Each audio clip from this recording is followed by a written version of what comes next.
তারা বলছেন উল্টে তো তাদের ওপরেই দোষ চাপাচ্ছেন সন্দীপ ঘোষ, তার বিরুদ্ধে ভুরি ভুরি অভিযোগ থাকার পর। আর এই যে সঞ্জয় অপরাধী, সেই সঞ্জয়কে গ্রেফতার করা হয়েছে, সেই সঞ্জয়ের একের পর এক কুকীর্তি উঠে আসছে। সঞ্জয় রায় তার একের পর এক কুকীর্তি। 2022-এ আরো একটি বিয়ে করে এই সঞ্জয়। 2022-এ বিয়ের পর থেকে স্ত্রীকে মারধর অত্যাচারে বাড়ি ছাড়েন ক্যান্সার আক্রান্ত স্ত্রী। কালীঘাট থানার বিরুদ্ধে নিষ্ক্রিয়তার অভিযোগ। কথা বলবো প্রতিনিধি অর্পিতার সঙ্গে। অর্পিতা, দেখো, তোমাকে জানাই যে সঞ্জয় রায়ের বিরুদ্ধে কলকাতা পুলিশের খাতায় এটাই প্রথম নয়। এর আগেও কলকাতা পুলিশের কালীঘাট থানায় তার বিরুদ্ধে 2022 সালে 4 আগস্ট তার বিরুদ্ধে একটি কমপ্লেন হয়, যেটা কিনা গৃহবধূ নির্যাতনের অভিযোগ হয়।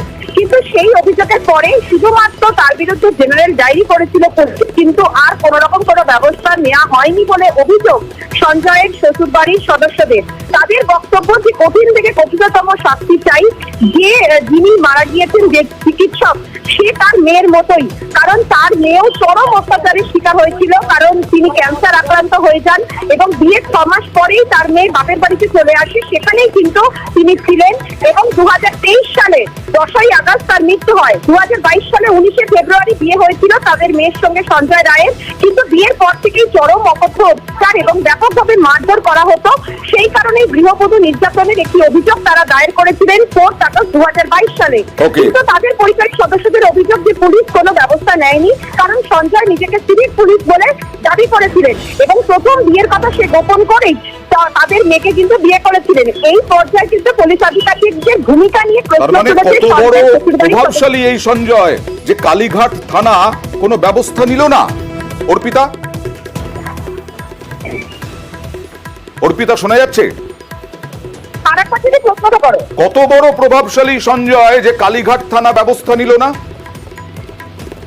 একেবারেই তাই। দেখো, নিজেকে সিভিক ভলেন্টিয়ার বলে পরিচয় দেওয়া, প্রথম বিয়ের কথা গোপন করে যাওয়া এবং বিয়ের 6 মাসের মধ্যে তার স্ত্রীকে অত্যাচার করা এবং চরম অত্যাচার, এমনকি ক্যান্সারের মতো দুরারোগ্য ব্যাধি হওয়ার পরেও তার স্ত্রীকে বাপের বাড়িতে পাঠিয়ে দেওয়া এবং চিকিৎসার জন্য বিন্দু মাত্র তিনি খরচ করেনি বলে অভিযোগ সঞ্জয়ের শ্বশুরবাড়ির সদস্যদের। তাদের বক্তব্য যে যেভাবে নির্যাতন চালানো হয়েছিল ঠিক একই রকম ভাবে এই যিনি কিনা চিকিৎসক, যার কিনা মৃত্যু হয়েছে, যাকে ধর্ষণ করা হয়েছে বলে অভিযোগ। সঞ্জয়ের অপরাধ ইতিহাস আছে, সঞ্জয় অপরাধ মনস্ক, সঞ্জয় বড় অপরাধী, পাকা মাথার অপরাধী। কি বললেন শাশুড়ি এবং শালি, দেখুন। ওই মারধর করতো, মদ খেয়ে আসতো, বোনকে মারতো, বোন আমাদেরকে জানিয়েছিল। তারপর থেকে ওর সাথে আর কোনো নেই, আমাদের মরার পর থেকে কোনো কন্ট্যাক্ট নেই ওর সাথে। আপনার বোনের যখন বিয়ে হয় তখন কি আপনারা জানতেন যে ও কিসে কাজ করে বা কোথায় কাজ করে? ওর আগে বিয়ে ছিল, সে বলেছিল পুলিশে চাকরি করি।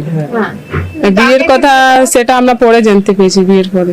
সে তো শাস্তি ওকে দিতেই হবে, এইভাবে যা করেছে। হ্যাঁ, অনেক কষ্ট পেয়েছে আমার দিদি।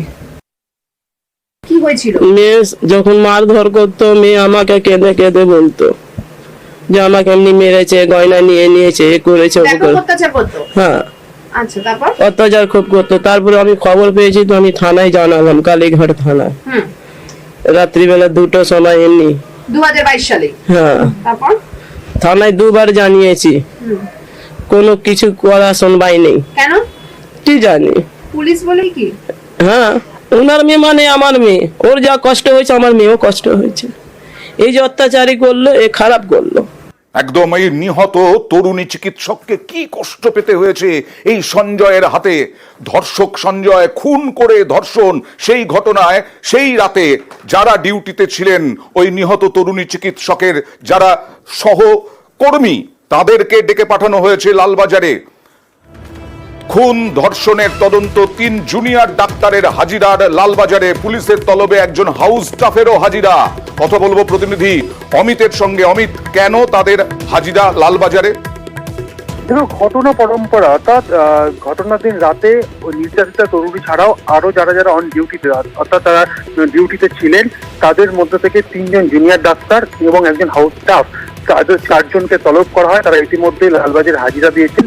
মূলত কখন থেকে ডিউটি শুরু হয়েছিল, ডিউটি শুরু হওয়ার পরে কি কি ঘটনা ঘটেছে, ঘটনাক্রম কি কি ছিল, সেই বিষয়গুলো কিন্তু জানতে চাইছেন তদন্তকারী আধিকারিকরা। কারণ সঞ্জয়ের যে অবাধ গতিবিধি ছিল, বিভিন্ন ডিপার্টমেন্টে সে করতে পারতো, তাহলে ঘটনা ঘটার আগেও কি সঞ্জয় সেখানে এসেছিল? কারণ ক্লোজ সার্কিট ক্যামেরা ফুটেজ থেকে ইতিমধ্যে চিহ্নিত করা গেছে যে সে ওই ভোরবেলা সে ঢুকেছিল, কিন্তু তার আগেও কি ডিপার্টমেন্টে এসেছিল? এসে থাকলে সেখানে কোনো রকম গন্ডগোল হয়েছিল কিনা, বা ওই তরুণী কখনো তাদের, যেহেতু তারা প্রত্যেকেই জুনিয়র ডাক্তার বা হাউস স্টাফের প্রত্যেকেই যেহেতু তরুণীর সঙ্গে কর্মরত ছিলেন বা সহপাঠী ছিলেন, সেক্ষেত্রে কখনো তরুণীকে কেউ হুমকি দিয়েছে কিনা, এই সমস্ত বিষয়ে তারা কখনো কোনো বিষয় শুনেছেন কিনা, এই বিষয়গুলো কিন্তু তদন্তের মধ্যে দেখা হচ্ছে। সেই কারণেই অন ডিউটি যে তিনজন হাজিরা দেওয়ার কথা তারা ইতিমধ্যে লালবাজারে হাজিরা দিয়েছেন এবং স্টেটমেন্ট রেকর্ডের কাজ কিন্তু শুরু করে দেওয়া হয়েছে পুলিশের তরফে।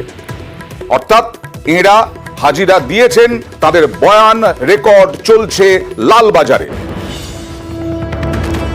আর আজকে আরজি করে প্রশাসনের তরফে কি করা হলো, আবার পুলিশ টিম গেল ডিসি নর্থ অভিষেক গুপ্তার নেতৃত্বে এবং বিভিন্ন জায়গা ঘুরে দেখলেন তারা, বিশেষ করে সেমিনার হলের চারপাশটা ঘুরে দেখলেন আবার, কারণ এই সেমিনার হলেই অকথ্য অত্যাচারে খুন এবং ধর্ষণ, নিহত তরুণী চিকিৎসকের ওপর ভয়ানক অত্যাচার সঞ্জয় রায়ের। সিকিউরিটি বাড়ানোর জন্য বলা হয়েছে, কারা মানে ভিতরে যাচ্ছে হসপিটালের ভিতরে নিরাপত্তা বাড়ানো হয়েছে। যে যারা কাজ করছে ওদেরকে বলা হয়েছে কি তোমরা মানে যারা ভিতরে যাচ্ছে রেজিস্টারে নোট করো কারা যাচ্ছে, ফোন নাম্বার বা কি, তাহলে কি হচ্ছে ভিতরে কোনো মানে যাদের কাজ নেই ভিতরে ওরা যেন না ঢুকতে পারে সেটা বলা হয়েছে। এখানে যাদের এখানে কাজ নেই মানে যারা মানে আনওয়ান্টেড লোক বা কোনো মানে আনওয়ান্টেড লোক না ঢুকতে পারে, মানে এই যে এমার্জেন্সি ওয়ার্ড আছে ওয়ার্ডে মানে নিরাপত্তা বাড়ানোর জন্য এটা বলা হয়েছে। নিরাপত্তা পুরো হসপিটালে, মানে শুধু এখানে এই হসপিটালে না, সব হসপিটালে বাড়ানো হয়েছে। আর এই আরজি কর নিয়ে যখন গোটা রাজ্যে তোলপাড়, সেই সময় রায়গঞ্জ মেডিকেলে অভিযোগ উঠছে 3 ডাক্তারকে কটূক্তি, 3 মহিলা ডাক্তার, জুনিয়র মহিলা ডাক্তারের সঙ্গে অভব্য আচরণের অভিযোগ। কথা বলবো মুক্তার সঙ্গে। মুক্তা, কি হয়েছে? রায়গঞ্জ মেডিকেলে যখন আন্দোলন ছেড়ে ফিরছিলেন, সেই সময় রায়গঞ্জ মেডিকেল ক্যাম্পাসের মধ্যেই এক যুবক পান করে ওই 3 মহিলা ডাক্তারকে কটূক্তি করা, এও মত্ত অবস্থায় ছিল। যেটা আমরা জানতে পারছি তিনি মদ্যপান করেছিলেন, তার পাশাপাশি কটূক্তি করছিলেন বলেই সঙ্গে সঙ্গে পুলিশকে অভিযোগ জানানোর পরে কিন্তু রায়গঞ্জ থানা পুলিশ সেই অভিযুক্ত যুবককে কিন্তু আটক করা হয়েছে এবং সেই এইটাকে কেন্দ্র করে কিন্তু চাঞ্চল্য ছড়িয়েছে মেডিকেল কলেজ চত্বরে। পাশাপাশি তারা আরো দাবি করছেন যে রায়গঞ্জে তাহলে নিরাপত্তার কথা এমনই ঘটনা, আরজি কর যেমন হাসপাতালের ঘটনা এবং তাহলে তাদেরকে সিকিউরিটি কে দেবে, এরকমই করে তারা কিন্তু দাবি করছিলেন। পাশাপাশি আজই কিন্তু আন্দোলন শেষে যাওয়ার পথেই মদ্যপ অবস্থায় কিন্তু ওই মেডিকেল ক্যাম্পাসের মধ্যেই কটূক্তি করা, এটা নিয়ে কিন্তু একটা চাঞ্চল্য ছড়িয়ে যাওয়ার না। বেশ, यहाँ पे हम कैंटीन में खाने आए थे कुछ, तो बाहर खड़े थे मैं और रिया, तो वहाँ पे एक आदमी आया ड्रंकन मैन, और वो हमें कुछ बोल रहा था ऐसे अब्यूजिव वर्ड है सोना ये सब करके। यहाँ पे तो बिल्कुल सिक्योरिटी नहीं है, बिल्कुल भी हमारा कोई सिक्योरिटी नहीं है, कुछ भी नहीं है। हम चाहते हैं कि एटलीस्ट हमारा सिक्योरिटी हो, उधर जो अब्दुल घाटा वाला कैंपस है वहाँ पे कम से कम अच्छे गार्ड हो, वहाँ पे हमारा हॉस्टल में सिक्योरिटी दिया जाए हमें। ঘটনা আমি প্যাসেঞ্জার টোটোতে নামাচ্ছি, আমার পিছনে মেয়ে 2টা দাঁড়াইছে, দাঁড়ায় দেওয়ার পরে একজন নিশা খাইছে না কি করছে, ওদেরকে হুমকি দিচ্ছে, হুমকি দিলে পরে মেয়ে 2টা পিছাই যাচ্ছে, ও আরো আগাই যাচ্ছে ওদেরকে মারার জন্য। মহিলাদেরকে হুমকি দেখাচ্ছে, কি বলছে কি দেখে নিবো, হ্যান করবো ত্যান করবো। আমরা চাচ্ছি এগুলো যাতে বন্ধ হয়, এগুলো যেন মদ মাতাল যেন হাসপাতালের মধ্যে মেয়েদের সুরক্ষা যেন আমরা চাই। এবার মুর্শিদাবাদ মেডিকেল কলেজের খবরে যাব। সেখানে চিকিৎসা না পেয়ে এক ব্যক্তির মৃত্যুর অভিযোগ। কর্মবিরতি আর তার জন্য চিকিৎসা পাচ্ছেন না অনেকেই, যার ফলে বুকে ব্যথা নিয়ে এসেছিলেন মুর্শিদাবাদ মেডিকেল কলেজে, তারপরে নাকি চিকিৎসা না পেয়ে মৃত্যু হয়েছে। তাতে উত্তেজনা। কথা বলবো প্রতিনিধি প্রণবের সঙ্গে। প্রণব, কি অবস্থায় এসেছিলেন ওই ব্যক্তি? দেখো, বুকে ব্যথা নিয়ে বছর 35-এর পিয়ারুল শেখ তিনি মুর্শিদাবাদ মেডিকেল কলেজে এসেছিল এবং পরিবারের অভিযোগ প্রায় সকাল 6:30 থেকে তারা এমার্জেন্সির সামনে নিয়ে যায় এবং তারপরে আবার আউটডোরেও নিয়ে যাওয়া হয় চিকিৎসককে দেখানোর জন্য। তারপর 12:30 নাগাদ চিকিৎসকরা আসেন, তখন কিন্তু রোগীর অবস্থা খুবই খারাপ হয়ে যায় এবং মারা যায়। এরপরে কিন্তু ক্ষোভে ফেটে পড়ে, কারণ পরিপ্রেক্ষিতে তোমার মুর্শিদাবাদ মেডিকেল কলেজের জুনিয়র চিকিৎসকরা কিন্তু কর্মবিরতি পালন করছে এবং সিনিয়র হ্যাঁ, তাদের বক্তব্য তারা চিকিৎসকদের পক্ষ থেকে তোমার এমএসভিতে বলেছেন যে যেহেতু সিনিয়র চিকিৎসকরা আজকে ওপিডি চালাচ্ছেন সেই কারণে এমার্জেন্সিতে সেই সময় ছিল না, কিন্তু পরবর্তীকালে এসে দেখেছিল কিন্তু রোগীর অবস্থা খুবই খারাপ ছিল, সেই কারণে কিন্তু দুঃখজনক ঘটনা ঘটে যায়। তবে পুরো ঘটনা তদন্ত করা হবে বলে কিন্তু এমএসভিতে জানিয়েছে। বেশ, আর এবার কোচবিহারে চলে যাব। কোচবিহারের হাসপাতাল, কোচবিহার MJN মেডিকেল কলেজ, সেখানে কর্মবিরতি চলছে। এই আরজি করের ঢেউ সেখানেও। কোচবিহারের MJN মেডিকেলে এমার্জেন্সি ও মাতৃমা বিভাগ খোলা রয়েছে। কথা বলবো প্রতিনিধি শুভঙ্করের সঙ্গে। শুভঙ্কর, কোনো চিকিৎসা পরিষেবা কি খুব একটা ব্যাহত হচ্ছে? দেখো, আরজি করের ঘটনার পরিপ্রেক্ষিতে কোচবিহার মেডিকেল কলেজ ও হাসপাতালের জুনিয়র ডাক্তার যারা ডাক্তারি পড়ুয়া তারা এদিন সকাল থেকে কোচবিহার MJN মেডিকেল কলেজ ও হাসপাতালের যে বহির্বিভাগ সেই বহির্বিভাগ জোর করে বন্ধ করে দেয়। সেখানে সিনিয়র চিকিৎসকরা আউটডোরে বসেছিলেন, রোগীরা টিকিট কাটার জন্য এসেছিলেন ডাক্তার দেখাবেন বলে, কিন্তু তাদের টিকিট কাউন্টারের সামনে আটকে দেওয়া হয় রোগীদের, এবং যার ফলে আউটডোর পরিষেবা কার্যত পুরোপুরি বন্ধ ছিল।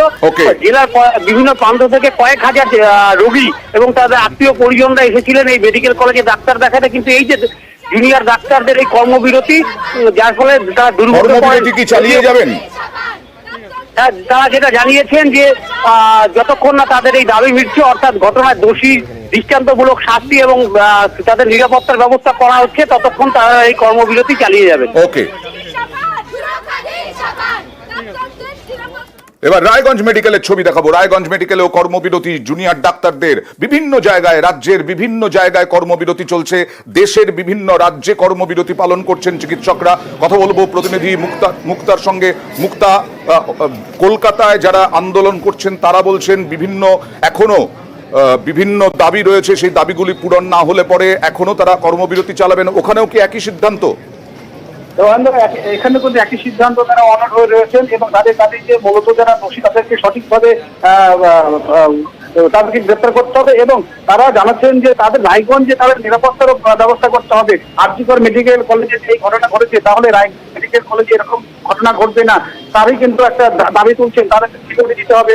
সেই দাবিতে কিন্তু আজকে রায়গঞ্জ মেডিকেল কলেজে ধর্নায় বসেন, এবং পাশাপাশি আউটডোর সমস্ত পরিষেবা বন্ধ রয়েছে, শুধু ইমার্জেন্সি পরিষেবা চালু রয়েছে। কিন্তু এখনো তারা বলছেন তারা যতক্ষণ পর্যন্ত এই দাবি না মানা হবে তারা কিন্তু লাগাতার এই আন্দোলন চালিয়ে যাবে বলে জানিয়েছেন ডাক্তাররা।